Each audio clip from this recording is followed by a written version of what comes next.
namimiss ko sa Magallanes, number one is ang family ko. Yung unity ng family ko na although hararayo na kami sa Kadusaro, pero yun ang number one kong namimiss, yung mag-gathering or reunion. Dahil yun ang pinaka-importante sa buhay kansarong tao.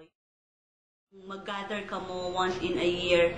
And then, namimiss ko din yung gulay na langka. Dahil kang digdi sa Dubai, sa Sharjah. Kinunot na pagi, dahil kayang digdi o sa Dubai. And then, yung pagsakay sa tricycle, dahil kayang digdi o sa Dubai. Tapos yung pagiging hospitable kan mga tao sa Magallanes, number one yun na namimiss ko dahil in my experience na pag nag-uli ako minsan, masabat mo si arog kay ning tao, masabat mo si arog kay ni, huy dumang ka magkaon sa mo, huy dumang ka mamanggi sa mo. Iyon yung parang welcoming. Parang you're very welcome to them. Very welcome to them na parang maski haluyo nung Canada ay nag-uli, na pag nahiling ka na, oh, yan yung kapalan, baka pwede ka magbisita sa Muya. Yung being hospitable kan mga taga Magallanes, number one na namimiss ko yan. Ano ang advice mo sa mga kaakian, sa mga hobinis ng Magallanes? Sa mga kaakian, advice ko sa Indo na aram nindo sa buhay kan sarong tao, saraday pa lang kita may mga pangarap na kita sa buhay. And day tayo maabot ng mga pangarap kung day kita magsisikap. Magsakripisyo. Magsasakripisyo kita na dakol ang mga inagihan bago mi naabot yung mga pangarap ni sa buhay. Dakulong kaming mga trials na naagihan sa family. Pobre lang kami nagdaragkula. Pero nagdarabang sa saraday pa kami ang advice sa mga family namin, parents namin na dahil kami kiibang may papamana sa Indo kundi edukasyon. Ang edukasyon ang naging, yung pagtarapos kang pag-aradal, yan naging way para maging successful kami. Dahil naging way so maging pobre kami. Dahil pakataas kan sa nagtatarabangan na magturugang. Hanggang pera ka mo magturugang na nakatapos? 5 po kami na magturugang, tapos pakatapos kang matua, tinabangan sa pangatulo, pakatapos ko, tinabangan sa pang-apat, pakatapos kang pangatulo, tinabangan sa bunso. Tapos ngayon, kunya, nahihiling niyo yung sitwasyon na very proud yung family namin sa Muya na magturugang dahil even though pobre lang kami mismo ang nagtarabangan para sa sadiri ni.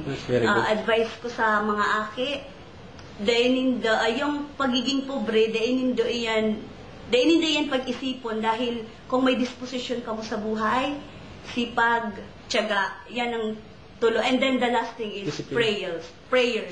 Disiplina sa sadiri. But the last thing is prayers. Dain hanggang kang malingaw sa mahal na Diyos magpasalamat. Dahil ang trials part na yan ang buhay ng tao. Dakulon talaga kitang may experience na trials pag maski pobre, maski mayaman. Maski pobre, maski mayaman. Mas magayon ito na dakol kitang na-experience para natututo kita sa buhay.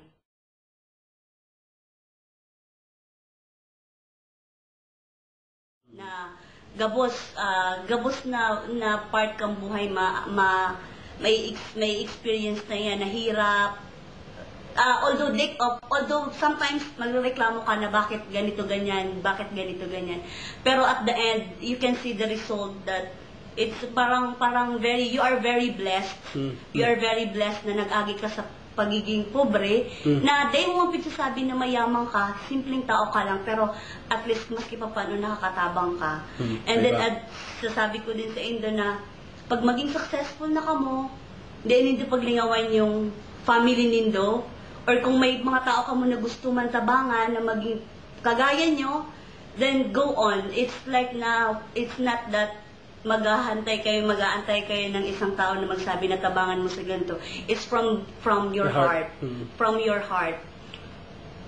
Give something out of yourself. Yeah, keep something out of yourself dahil mas magiging happy ka sa ganyan. Mas magayon mamuhay na simple pero may peaceful mind ka and mas nakakatabang ka sa mga tao. And di ka umalinghaw na bumalik sa diri nindong lugar dahil may kasabihan nga na there is no place like home. Even though yaong ka na digdi sa ibang bansa, dakon ang ibang bansa, pero Araw mo, ito na mogmaho na naghururong ka mo lalo na sa Facebook or sa social networking na puro mga Bicol ang pigsasarabi na maski sobrang stress ka na sa work, sobrang pagod ka na, may problema ka, pag nababasa mo yung mga comments, mga Bicol comments or about sa Magallanes na kabuangan, mga rawit-dawit, mga kantang aron kaini, nawawara yun. Nawawara. Ang kapagalan. Ang kapagalan. Salamat. Yes, ako nag-work sa Alabang as team leader sa graphics department. Tapos, Product nindo. ang product mi is puro mga adverts halos sa stage. Di ba padara nila sa muya. And then, Para i-design? kami nagigibok ang design. Tapos ako nag-check ang Trabaho? mga trabaho kang mga artist. Pero ang artist sa'yo mo kayo, ang tao mo. Ang hawak ko kayo ito is 12 na artist. So, medyo magulo pero masaya ang trabaho kayo ito. Ngarag nga lang. And then after kaiyan, Pasirin sa mo. turo ako ki software sa mga trainees, mga bagong mga empleyado duman sa sa office ni.